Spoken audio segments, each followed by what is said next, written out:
have been doing that for years. The fallacy in Mr. Pettaway's position regarding the staggered docket is the fact that he fails to take into consideration that on Tuesday, if we have court, then we're going to conflict with, at times, municipal court for the city of Selma, Judge Armstrong's district court, and the pool of lawyers who are in circuit court are also practicing and representing people in municipal court on that day. They're also practicing in Judge Armstrong's court on that day. So you have to accommodate the lawyers, you have to accommodate their clients, and then you have to respect the other court, and you have to respect the schedule of the other court as well. In addition, lawyers, and Mr. Pettaway's been in this situation numerous times, that he may be in another jurisdiction out of this circuit, or he may be in another court in this circuit in another county. And so to pretend that you're going to all of a sudden create a scenario where everybody is scheduled for every 15 minutes is probably not a very practical approach. All right. Well, I think we've some good answers, some good questions. Very good. And we're going to ask the callers to start calling in. Now we're in for our open line session. Give us a call. Please call in. Ask your questions to the candidate for 4th Circuit Judicial Judge. And if you have anything next, we'd love for you to hear you. But if we don't, Mr. Heisel, you have any other questions that you would like to present to the candidates? I would like to just get a general knowledge of how, I know that you're deeply involved in it, and so are you, in the crime issues of Selma and surrounding areas, 5 counties, of course, which you cover. What do you think are some of the major reasons for the spikes that we're having in crime right now? And I know that as a judge, you should be concerned about that, and as a defense attorney, you should be aware of that also. And I'd just like to hear both of you tell me what you really feel is the reason for the crime that we have today. Well, there's no question that over the last 18 years that I've been on the bench and serving the 4th Circuit, that there has been an increase in probably violent crime. You know, there seems to be a lack of appreciation for human life, especially in the city of Selma, among certain individuals who randomly commit acts of violence. I think that in large part that's because there is a failure to establish or to have a stable home environment. I think that there's a problem with the educational background and the education that's provided to certain people. And we have, of course, a job shortage. You know, if you have a good education and you have a job, then obviously you're less likely to go out and commit crimes in general, but certainly less likely to commit a violent crime. Okay. All right. Okay. Mr. Pettaway?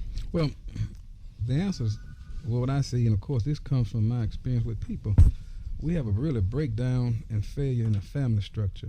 The family structure has just broken down.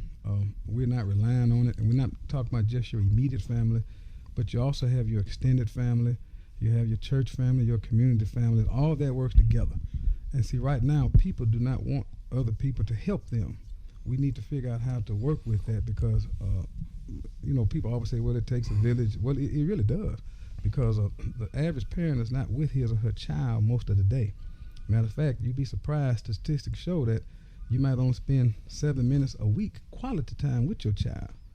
And because you're going here, they're going there, and if they're in activity, somebody else is with them. So we need to really figure out how to focus on that, get programs involved where the family would be more involved. That's how we do that. And of course, this comes from people. I was going to comment earlier with Judge talking about my way to do the system. We're sticking to the questions at the end. We'll let you close out.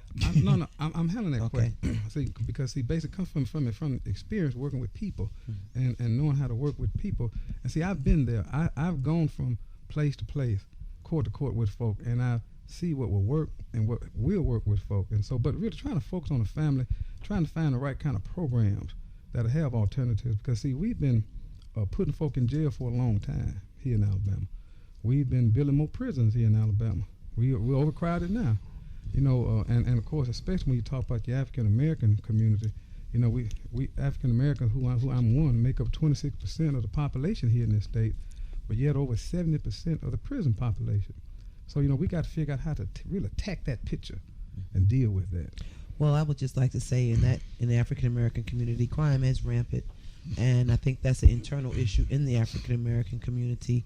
At the point to me when it I gets think it's to an Alabama issue. it's an not Alabama issue. It's a national issue. It's a national issue.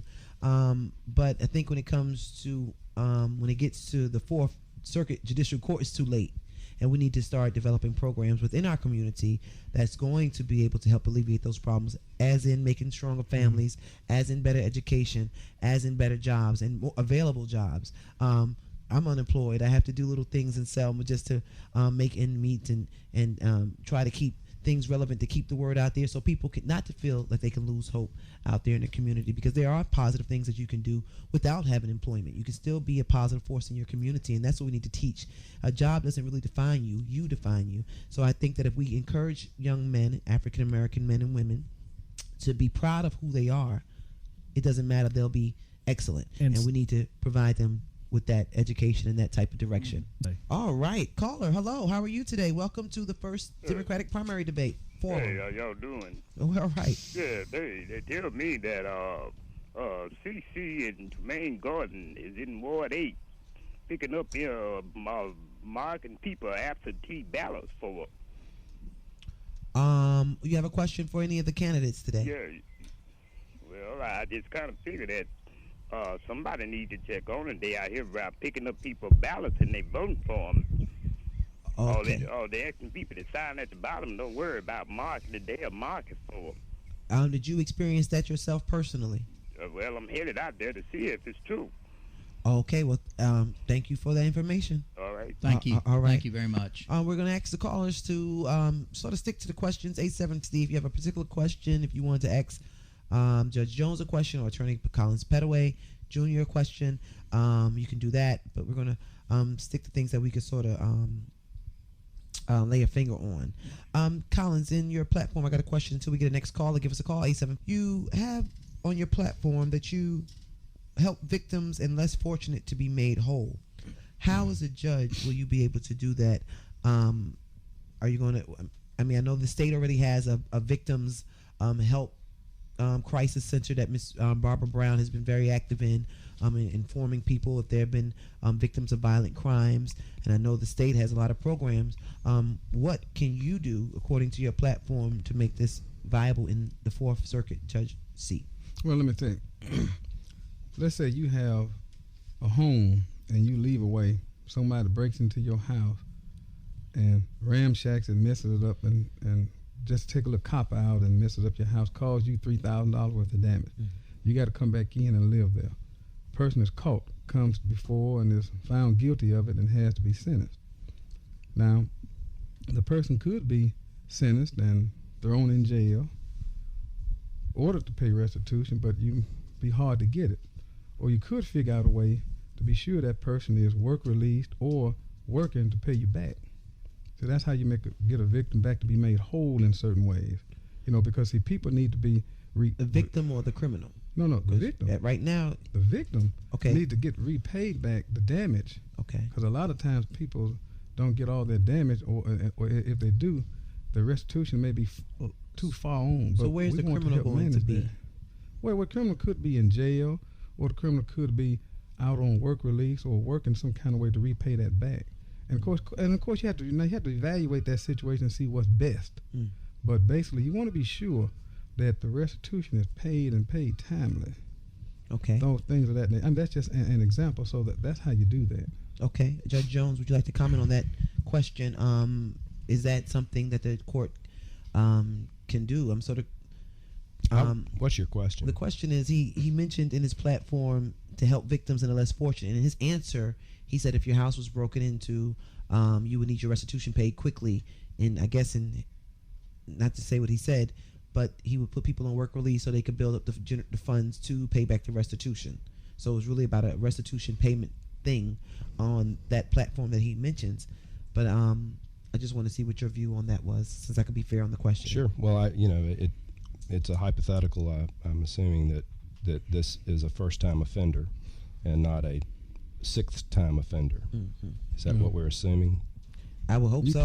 I will hope so. Okay. Well, you treat a first-time offender differently than you do one who's offended 6 times, and so Obviously, you're not going to put people back in the community who have broken in homes and continue to have done other criminal acts or committed other criminal acts. Yeah, and So that I'm was, not really sure that that was my argument too, Mr. Pettaway. We've had a lot of crime in the last 2 years, and a lot of the crime, from the papers, reports that's been put out. There's repetitive people that's coming through the system, and I feel that it's a time where we need to.